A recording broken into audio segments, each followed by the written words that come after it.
할 일 없는 청춘들의 지역 걱정 방송, 귤 까는 방송입니다.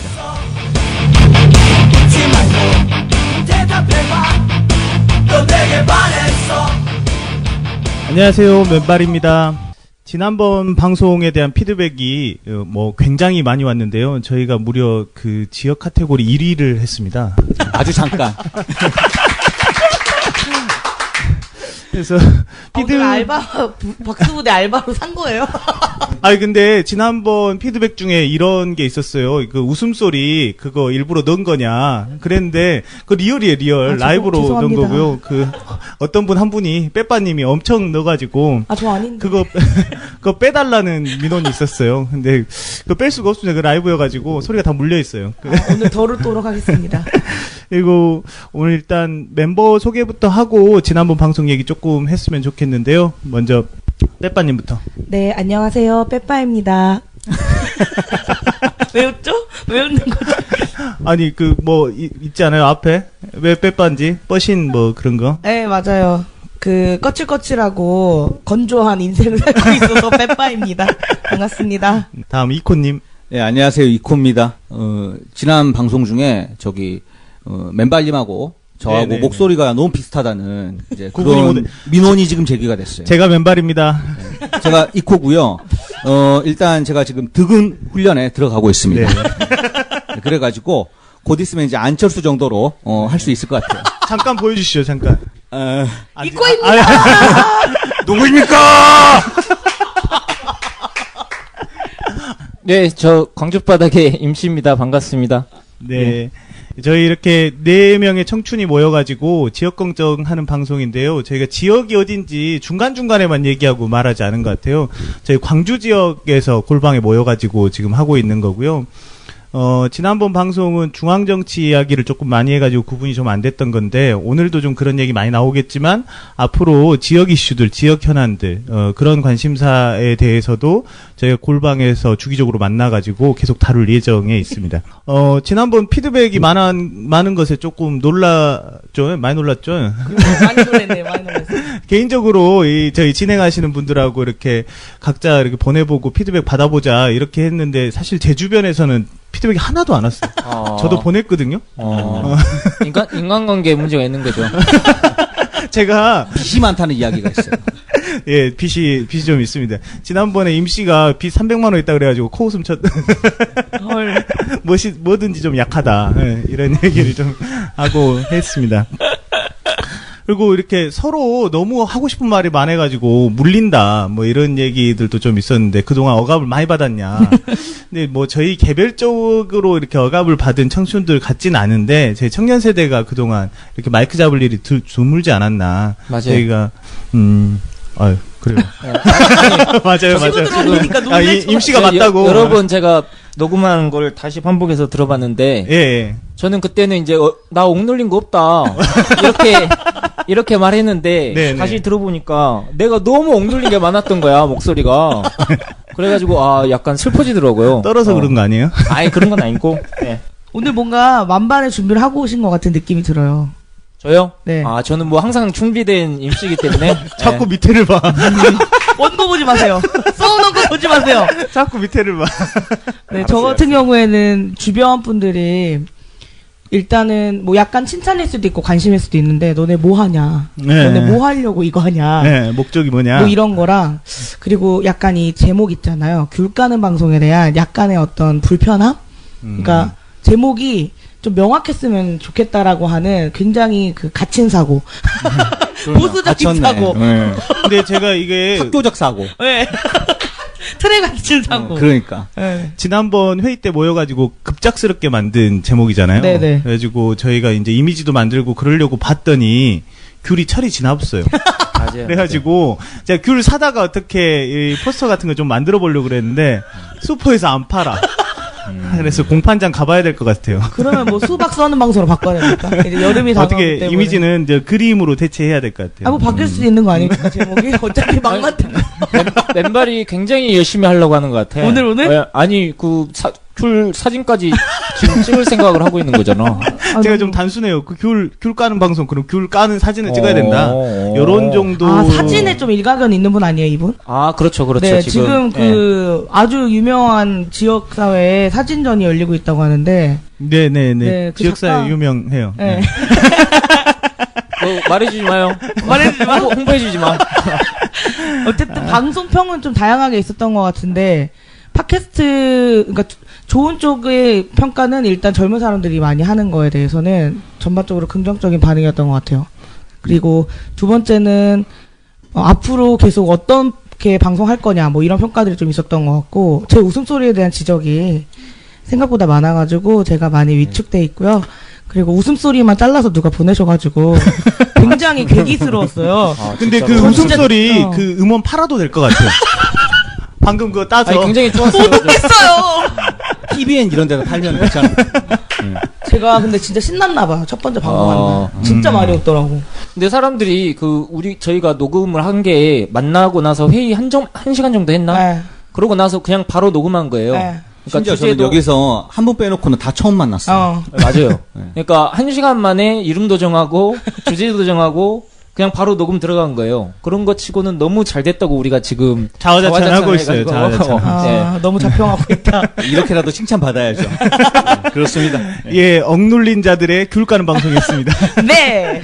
본격적으로 이야기 나눠보고 싶은데요. 오늘 혼자 웃어. 어색해서. 아, 네, 알겠습니다. 말씀하세요.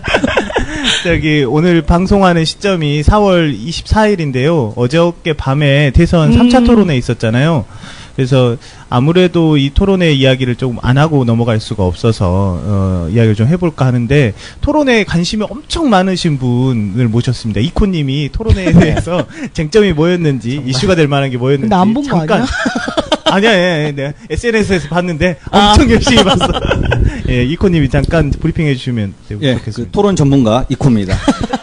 그 토론에 관련된 내용을 이렇게 얘기를 할 때 크게 이제 두 가지 덩어리로 좀 나눠서 봤으면 좋겠어요. 그래서 첫 번째는 토론회에 대한 내용, 어떤 내용이 있었는가. 두 번째는 그 토론 이후에 이른바 이제 세평, 반응, 뭐 이런 것들로 이렇게 나눠서 보면 될 것 같은데, 첫 번째 이제 토론 내용을 보면은 가장 두드러진 게 이제 선거가 막바지로 가면서 네거티브가 이제 극에 달하는 이제 그런 모습을 우리가 볼 수가 있죠. 그래서 이제 그 색깔론, 그다음에 저희가 이제 2차, 3차 토론회에 보면은 그때 주적이라고 하는 아주 낡은, 그런 70년대 개념도 등장했었고, 특히 이제 그 사람들이 많이 주목했던 거는 이 색깔론을 펼치는 사람이 홍준표나 유승민을 할 거다라는 걸 예상을 하고 있었는데, 안철수가 이제 색깔론을 들고 나오는 걸 보면서 많은 사람들이 좀 충격 먹은 사람들도 있을 거예요. 그래서 저는 이제 그 안철수가 자기 자신의 어떤 그 정치적 브랜드로 얘기됐던 게 이제 새정치를 계속 이야기했는데, 새정치가 색정치로 끝났다. 예. 재미가 없습니까? 토론회 내용 전부 다 하실 거예요? 예. 아니, 간략하게 브리핑만 이상해. 이야기 던질라 그랬는데. 아니, 왜 그래? 역시 너무 역할에 심취했잖아. 그 마이크 예. 주고 나갈 뻔했어요. 역시 이제 애드립을 준비를 하면 안 될 것 같아요. 네, 죄송합니다. 죄송하고. 그 다음에 이제 얘기를 해볼 게, 그, 안철수하고 이제 문재인 사이에 이른바 이제 그 바보 논쟁. 네, 서로 이제 바보 같았잖아요. 그래서 그 이들 사이의 논쟁 그냥 흥, 치, 뿡, 이거 세 개로 딱 요약이 됩니다. 네, 이런 것들이 있고. 그 너무 정확한 표현이라고 생각해. 흥치뿡. 그렇죠. 예. 너무 그러니까 심지어 홍준표가 초등학생 토론 같다라고 이야기를 했잖아요. 홍준표한테 그런 얘기를 들었어요. 그 다음에 이제 홍준표 얘기를 우리가 꼭 해야 돼요. 지금 제가 저번 방송부터. 정말 하기 싫어. 아니, 해야 돼. 이런 매력적인 캐릭터는 우리가 찾기가 힘듭니다. 그래서 요 사람이 지금 저는 이제 저번 방송부터 이 사람이 그 왕위 계승 전쟁을 지금 하고 있다라고 네. 이제 얘기를 했는데 여전히 이제 하고 있어요. 하고 있고 뭐 이렇게 많은 영지를 확보하지 못할 것 같지만 어쨌든 이 사람 하고 있고 가장 충격적인 장면이 이거였어요. 그러니까 그 자기가 이제 그 돼지 발정제를 통해서 이제 나쁜 짓을 하려고 했던 것들에 대해서 후보들이 막 이렇게 비판을 하니까 이 사람이 뭐라고 그랬습니까? 아무리 죽을 죄를 지은 사람도 신부님한테 갖고 고해성사하면 용서받는다. 이거는 자기가 자기한테 죄사함을 하고 있어요. 지저스 이후로 처음 봤어, 나 이런 사람. 깜짝 놀랐습니다. 이 사람 멘탈이 얼마나 강한지 볼 수가 있고 마지막에 이제 그 심상정이 보여줬던 어떤 그런 걸크러쉬, 이런 것들이 있는데 사실 이제 2차 때하고 3차 때하고 반응이 완전히 달라요. 요 부분은 우리가 조금 있다가 그 진보 정치 이야기하면서 같이 할까요? 네네네. 그때 이야기하고요. 예. 이번에 이제 토론에 간략하게 쟁점이 될 만한 일들 이제 이야기해 주셨으니까 먼저 광주바닥 임시부터 토론에 어떻게 봤는지 그 쟁점에 더해서 이제 이게 대체로 평은 비슷한 것 같아요. 이런 토론회 안 했으면 좋겠다. 그런 사람들이 좀 굉장히 많았던 것 같고. 근데 이제 토론회가 지금 3차 토론회였나요? 2차 토론회. 3차였나요? 예. 3차 토론회까지 오면서 좀 더 이제 좀 분명해지고 있는 것들은 있는 것 같아요. 약간 토론회가 극을 향해 달려가고 있다? 그런 느낌은 확실히 들고, 뭔가 이 안정적인 자리를 자기가 잡아간다. 후보들 각각이.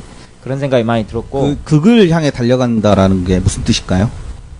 이제 좀 뭐랄까, 자기 색깔이 좀 분명하게 나타나고 있는 거 아니냐. 그리고 지금 대선이 보름 정도 남은 거잖아요. 이제 승부수가 이제 나와야 될 타이밍들이 이제 오고 있는 지점에서 분위기가 이제 잘 오르고 있다. 그런 지점에서 이제 자기 색깔이 나온다는 게 이를테면 의도된 색깔인지 자기 본연의 색인지 저는 그런 게 좀 궁금하거든요.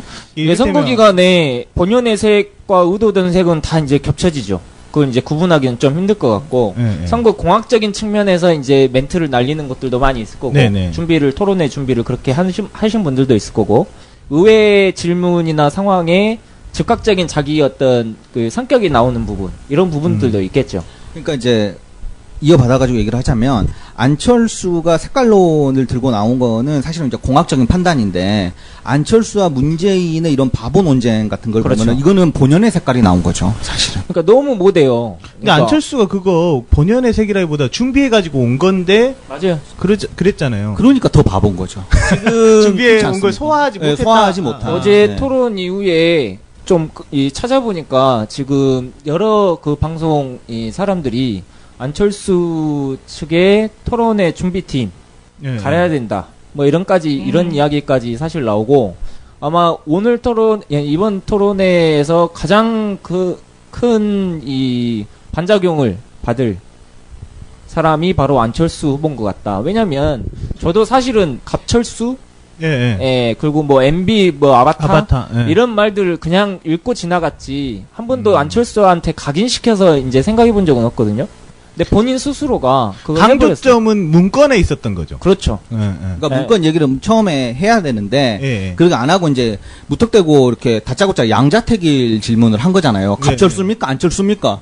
그거에 대해서는 어느 누구도 답변할 수 없습니다. 뭔 말이야 그게? 아니 근데 그때 옆에서 홍준표가 이렇게 약간 문재인한테 갑철수라고 전달해주는 장면 되게 웃겼는데. 친절하죠. 그러니까 저는 일단 이 TV 토론에 대한 맹점이나 한계에 대해서 지난번에 아마 제가 말씀드렸던 것 같아요. 이번 같은 경우에도 사실 정확히 주제가 정해져 있는 토론이었거든요. 외교안보 정치개혁 분야였어요. 근데 계속 이제 후보들이 필요에 따라서 본인들이 하고 싶은 말을 하다가 좀 불리하다 싶으면 주제에 집중하자라고 하는 모습을 보였거든요. 그러니까 그게 대표적인 게 어떤 거였냐면은 안철수 후보 같은 경우에 미래를 이야기하자. 그리고 본인과 심상정 후보를 제외한 나머지 후보들은 외교안보 관련해서는 정부 구성의 경험이 있으니까 어느 정도 책임이 있다. 그러니까 우리 이제 그런 논쟁 그만하고 과거 논쟁 그만하고 미래 얘기하자라고 해놓고서는 갑철수를 아십니까 이런 거거든요. 근데 사실은 그 갑철수 얘기가 안철수 입장에서는 어느 파트에 끼어넣을지가 되게 애매한 얘기였잖아요. 그러니까 간을 보고 있었는데 간을 봐도 이게 빨리 해버려야 될 것 같은 그런 조급함으로 이렇게 좀 그렇죠. 그러니까 이제 외교 안보 주제인데 거기에 대한 걸 다 준비를 해놓고 그 다음에 이제 양념으로서 그거를 쓰려고 이제 들고 있어야 되는데 이 사람은 그 양자택일 질문이 먼저 우선순위에 머릿속에 있었던 것 같아요. 그래가지고 계속 그거를 애드립을 어디다 끼워넣어야 될지 고민하다가 이제 큰 폭탄이 터진 거죠. 그러니까 저는 안철수 후보 같은 방식의 토론 방법은 기본적으로 시민들이 가장 정치에 대한 혐오를 빠르게 느끼게 하는 전형적인 방법이었다고 생각해요. 그래서 그렇죠. TV 토론 볼 때 그런 모습 있잖아요. 그런 공방. 이런 게 그 시청자나 시민들 입장에서 보기 싫어하게 하는 장면이거든요. 저희가 지난번에 얘기할 때 이번 대선에서 되게 사소한 것들만 이슈가 되고 있다. 이런 비판들 했는데 한편으로 보면 방송 토론을 하는 것은 그런 사소한 면 보고 싶었던 것 아닌가? 그러니까 안철수의 의도하고 다르게 자신의 그런 사소함들을 이렇게 사소하게 그런 걸 잘 준비해 오는 걸 적절한 흐름 속에서 잘 못한다는 거. 자기가 그 팀이 만들어준 그 아젠다를 아무 때나 갑자기 딱 들고 올 수밖에 없는 그런 인물이라고 하는 것을 이제 보여주는 게 오히려 이제 방송 아니었나. 사소한 걸 보여줄 수도 있는데 어떻게 보면 사사로운 것을 보게 된 경우라고 저는 보고 다 싫어한 건 아니에요. 저희 어머니가 굉장히 안철수 이번에 좋아하셨어요. 왜? 괴롭히지 마세요. 그랬잖아요. 그거 실망이에요 이런 거 있잖아요. 쟤만 표정 보고 연기가 장난 아니던데. 예. 연기라기보다는 제가 보기에는 그 진심이 제가 보기엔 나온 것 같아요. 표정이. 난 연습해갖고 들어온 것 같은데. 그 표정 봤어요? 홍준표 후보가 네. 딱 이렇게 그럼 말하니까 실수가 아니네.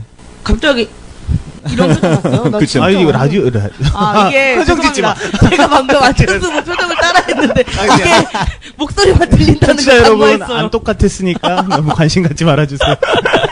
웃음소리만 웃어주세요. 알겠습니다. 저 오늘 위축됐어요. 어찌됐든 안철수 후보가 가장 큰 이 반작용 피해자, 토론의 피해자인 것 같고. 찡찡대다 끝난 것 같고요. 그랬죠. 네. 예, 그랬고, 함께 지금 이코님이 말씀을 하셨듯이 흥칫뿡 토론회. 네. 딱 그거였어요.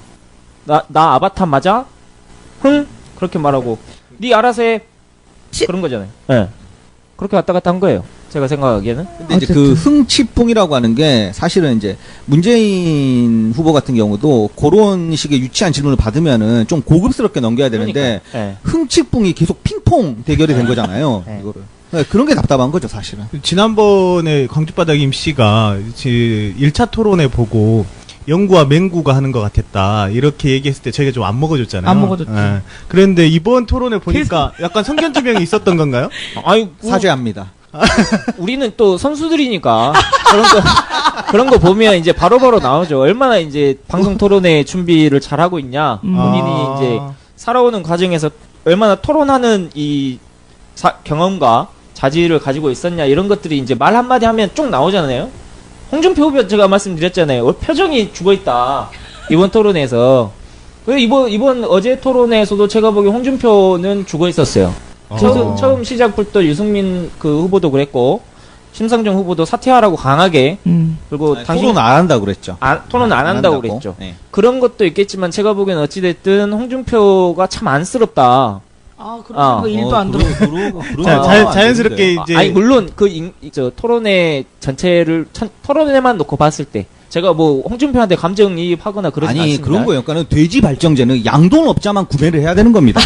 저는 너무너무 창피하고 짜증나가지고 그 얘기를 하기도 싫어요.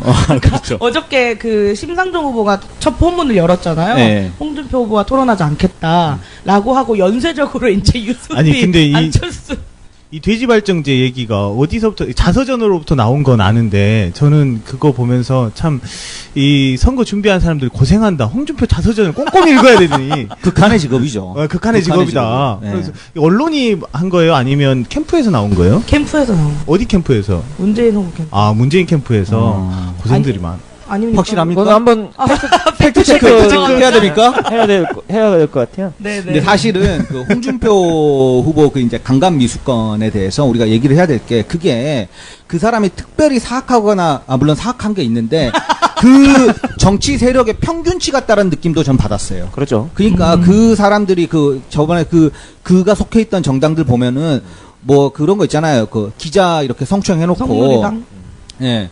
성추행해놓고 뭐라고 그랬습니까? 식당 아줌마인 줄 알았다. 그따구 이야기를 하고 손녀 같아가지고 만졌다. 그러니까 그 수많은 만짐의 이유들은 막 되고 있는 거 아니에요. 그러니까 그런 정당이고 손을 그런 잘라버려요. 문화가 있는 거죠. 예. 그러죠. 지난번에 우리가 방송에서도 이야기했지만 설거지.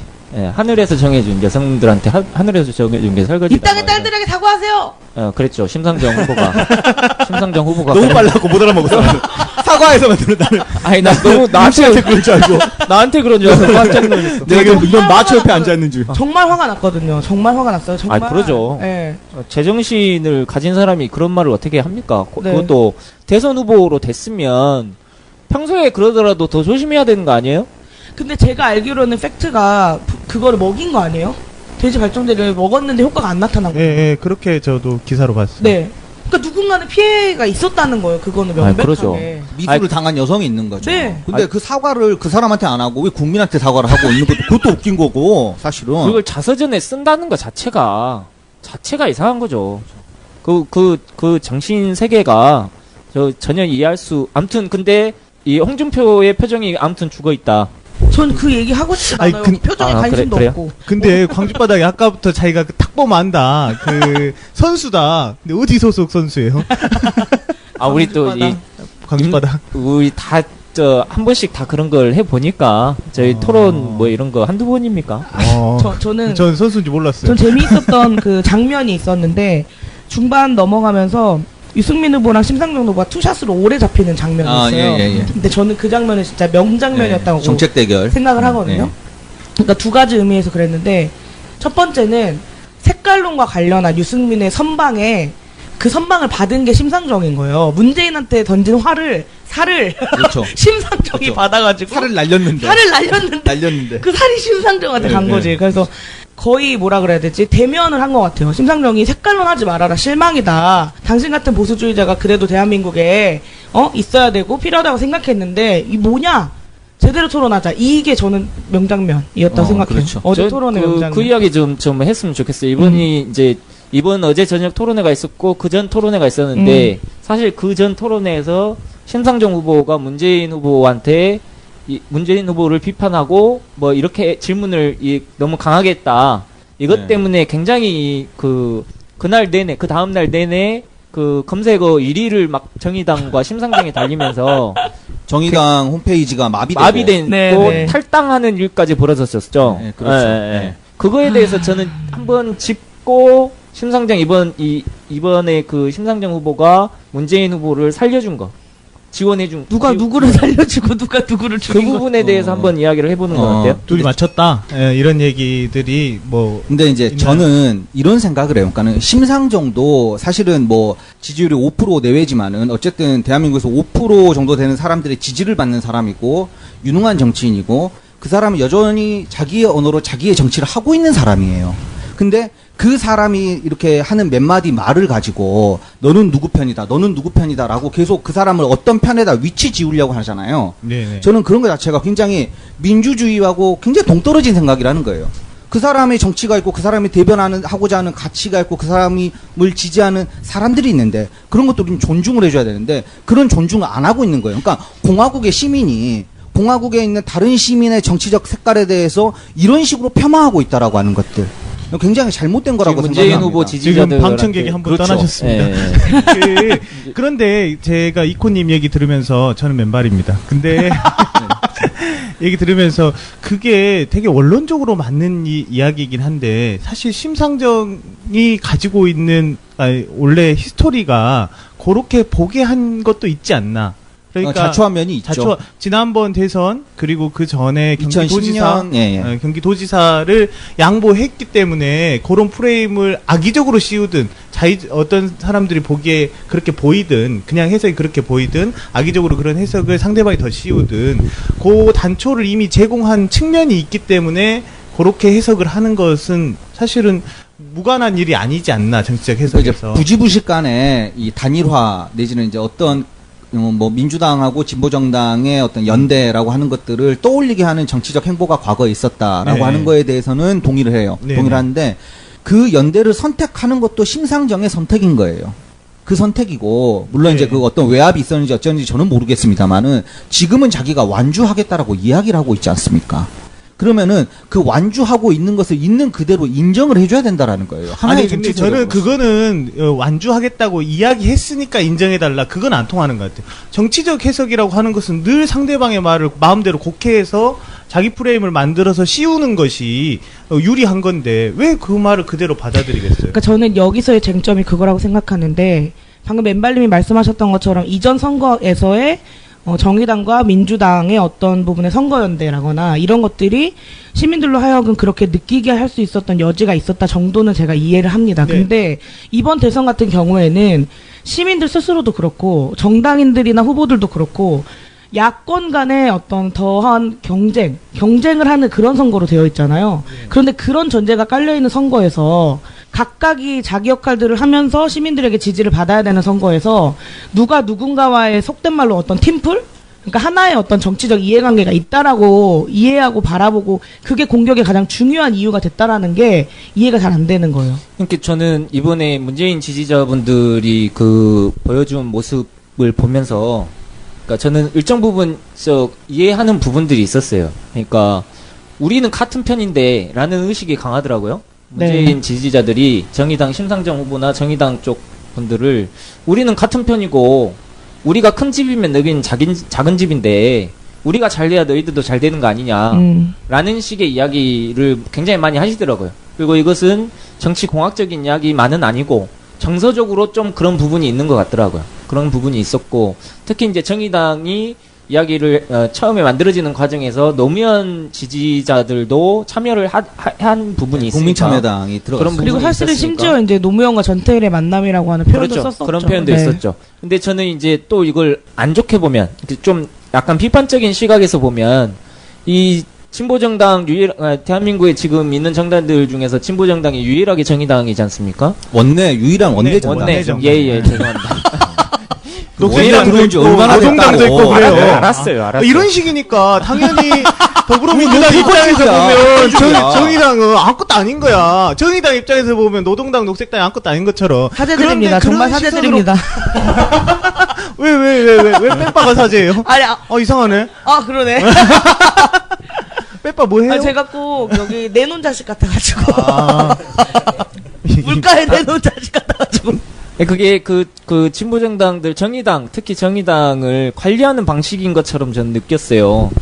그러니까 항상 이 좋은 시기 때는 형제처럼 이야기를 하고 그게 아닐 때는 그러니까 정치적인 입장을 달리할 때는 정말 배신한 사람들처럼 이야기를 하면서 몰아붙이고 항상 비례대표 표는 다 너희들 줬는데 이제 안 줘. 막 이런 식으로 이야기를 하고. 그 비례대표 표를 진짜로 줬는지 안 줬는지 나는 모르는 거고 내가 들어가고 기표소에서 봤습니까? 그냥 말만 그렇게 하는 걸 수도 있는 거고요. 중요한 거는 난 그렇게 생각해요. 이거를 우리는 정치를 대하는 방식이 방금 말한 그래 내가 니한테 비례대표 한 표 줄게. 그러니까 너는 이제 민주당 말 잘 들어야 돼. 라고 이야기하는 것 자체가 정치를 일종의 소비하는 거예요. 그냥 공산품을 소비하는 것처럼 그렇게 소비한다라는 거예요. 그게 잘못된 거죠. 정치라고 하는 거는 내가 갖고 있는 어떤 욕망, 그러니까 그게 잘못된 것일 수도 있겠지만 더 나은 사회를 바라고 아니면 더 나은 방식의 어떤 자원의 배분의 그런 메커니즘을 원하기 때문에 내가 특정 정당을 지지하는 거 아닙니까? 근데 거기에 대해서 누가 거기서 내가 이번에 해줄게, 이번에 지역구는 민주당 찍어줘, 내가 비례표는 줄게. 그런 약속 내가 얼마나 지켜줬는지 나 그거 몰라 나는. 그리고 이거 실질적으로 한번 우리가 얘기를 해야 될 게 2010년에 심상정 씨가 진보신당 경기지사 후보를 사퇴를 했어요. 예. 사퇴를 했을 때 그때 유시민 지지자들 국참당 계열 그쪽에서 그렇게 얘기를 했어요. 자, 심상정이 사퇴를 했으니까 경기도 비례표는 심상정한테 주겠다. 심상정 그때 당시 진보신당이 받았던 경기도에서 비례표가 다른 지역보다 높지 않았어요. 네? 무슨 말인지 아시겠죠? 그러니까 이런 거 자체가 앞에서는 말해놓고 뒤에서는 안 지키고 그런 것도 문제지만은 그런 식의 발언을 하고 있는 사고 구조가 잘못된 거예요, 사실은. 아니, 근데 이거를 이렇게 섞어서 얘기하면 안 될 것 같아요. 그 말을 했던 사람들이 진짜 그랬냐 하고, 그 사람들이 자기가 바로 하면 자기랑 비슷한 성향을 가지고 있는 사람들이 자기 마음대로 움직일 거라고 생각했던 것은 좀 다른 거거든요.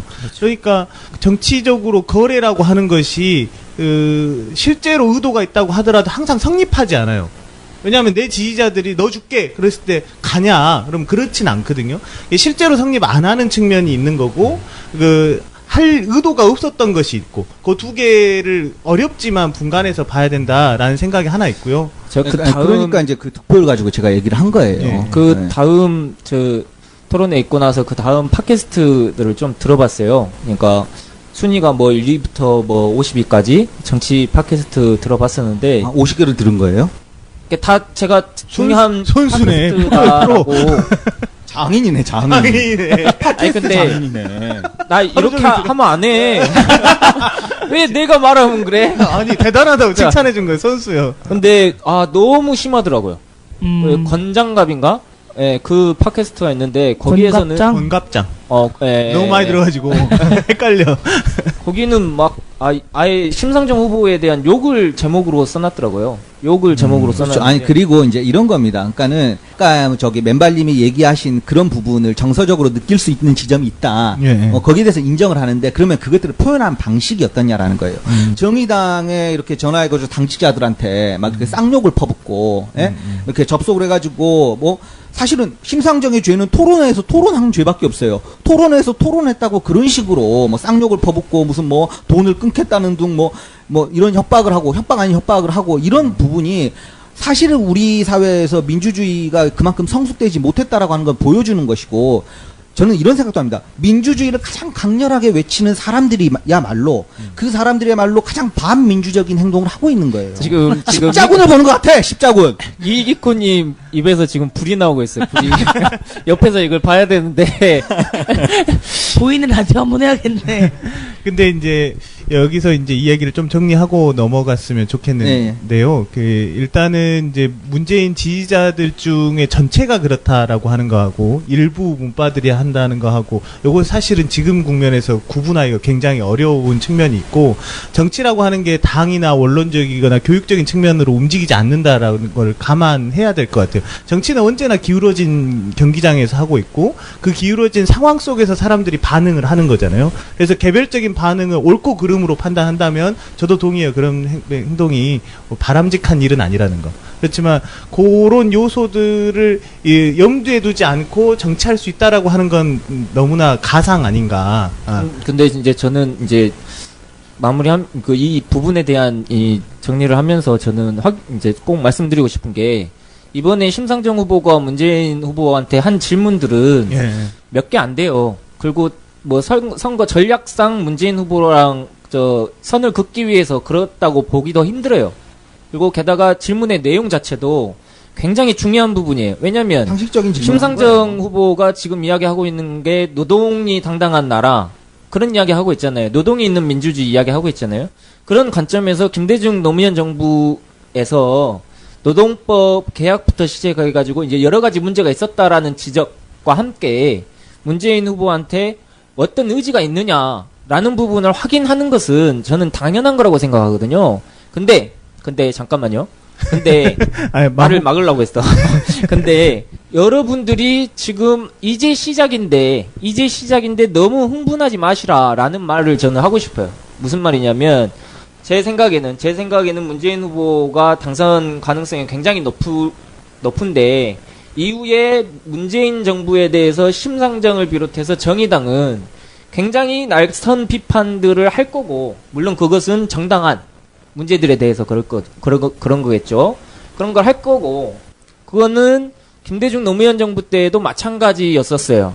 그렇기 때문에 이제 시작이기 때문에 이걸 가지고 너무 그렇게 흥분을 안 해주셨으면 좋겠다라는 말을 좀 하고 싶어요. 흥분 문제는 아니고 저는 사실은 이제 이코님이 문바들에 대한 이야기를 더 하고 싶은 것은 이해되기도 하고 좀 따로 다뤄볼 필요성도 있는 것 같아요. 이 팬심 민주주의 혹은 팬덤 현상에 대해서는 구분해서 계속 우리가 이렇게 그 균형 감각 없이 어떤 사람을 한번 믿으면 계속 따라가려고 하는 광신적인 믿음 같은 것들 그런 부분들을 따로 얘기를 좀 해야 될 것 같기는 해요. 그거를 이제 따로 나중에 이제 이야기하는 건데 아까 이제 우리 임 씨가 한 얘기에 대해서 이제 하나만 제가 좀 이야기를 하고 싶은 게 있어요. 그러니까 김대중 노무현 정부 때 노동 조건들, 노동 관련된 법들이 개혁되고 그 과정에서 비정규직들이 힘들어했다라고 하는 거는 팩트예요. 팩트인데 그런 지적은 당연히 할 수 있는 것인데 그런 지적을 받았을 때 그 지적을 소화하는 방식들 문재인 지지자들이 어떻게 소화를 했냐.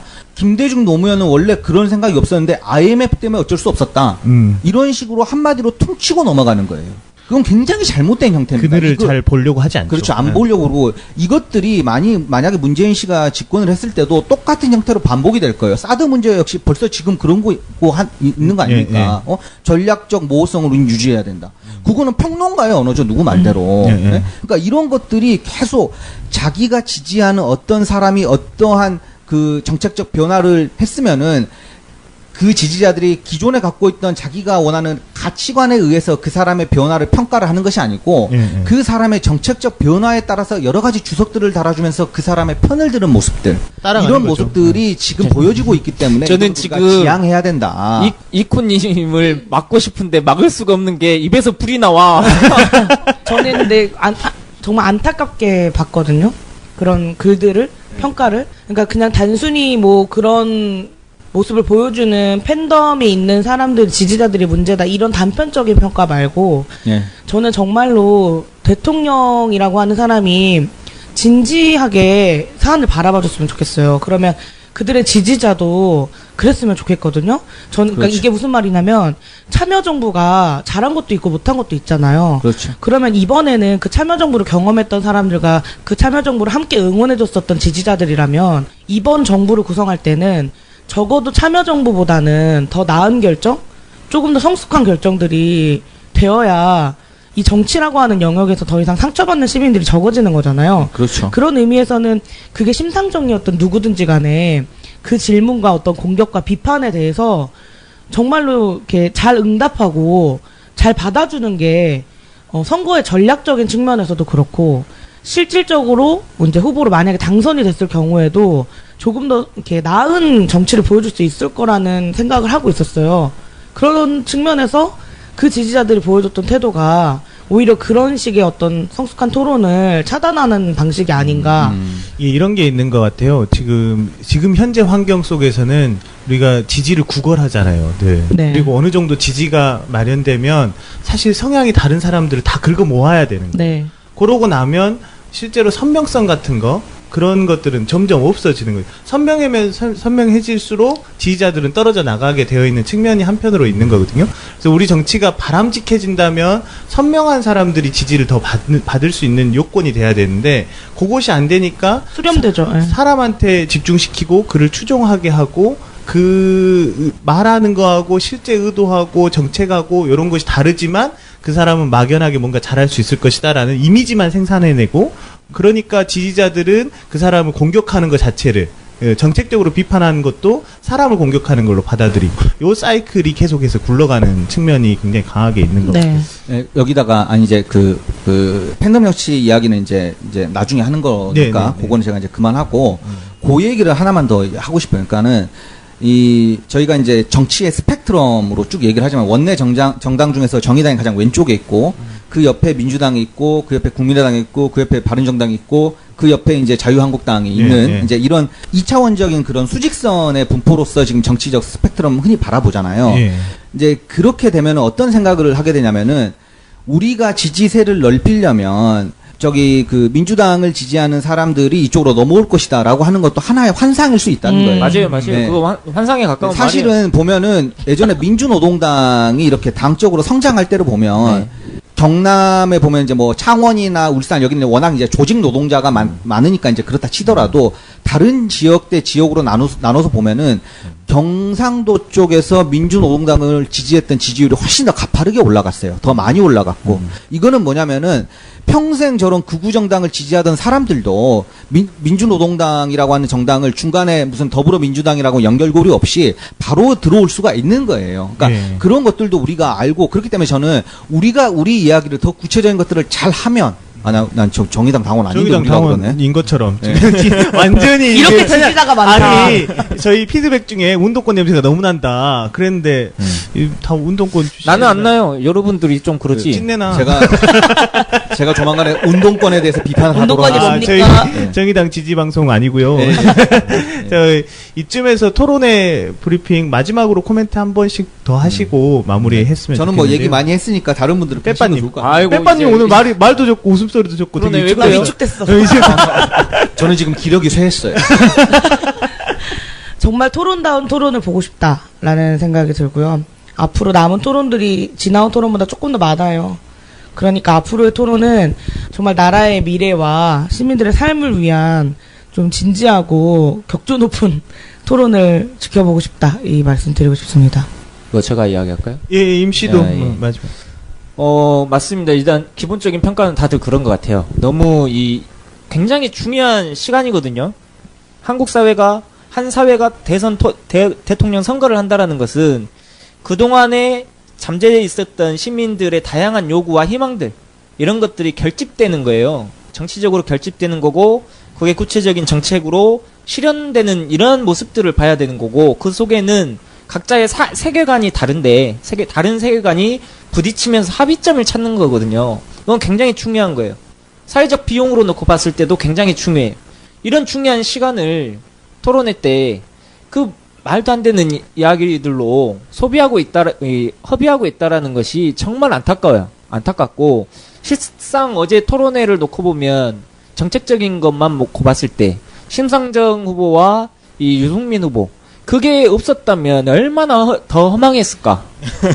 그래서 이제 그렇죠. 차라리 정말 손톱만큼 되는 시간이었지만 2시간 정도 중에 그 시간이 참 중요했던 것 같고 소중했던 것 같고 최고의 3분. 이 문재인 후보는 그래도 조금씩 발전하고 있다라는 느낌이 들었어요. 네, 이상입니다. 네, 토론회 가지고 저희들이 이야기 나눠봤는데요. 전반적인 이야기는 토론회 수준이 굉장히 낮았고, 또 토론회를 소비하고 있는 정치 지지자들의 수준도 굉장히 낮은 것 아니냐. 그리고 이 두 개가 지금 우리 정치 지형도를 굉장히 나쁘게 만들어가는 악순환의 사이클을 속에 있다. 이런 이야기들이었고요. 오늘 1부는 여기서 마치고, 조금 이따가 잘 모르겠지만. 네. 2부에 다시 찾아뵙도록 하겠습니다. 오늘 우리 너무 진지한 거 아니에요? 불을 안 켰어, 우리가. 안 켰어, 우리가. 안 켰어, 우리가. 안 켰어, 우리가. 안 켰어, 우리가.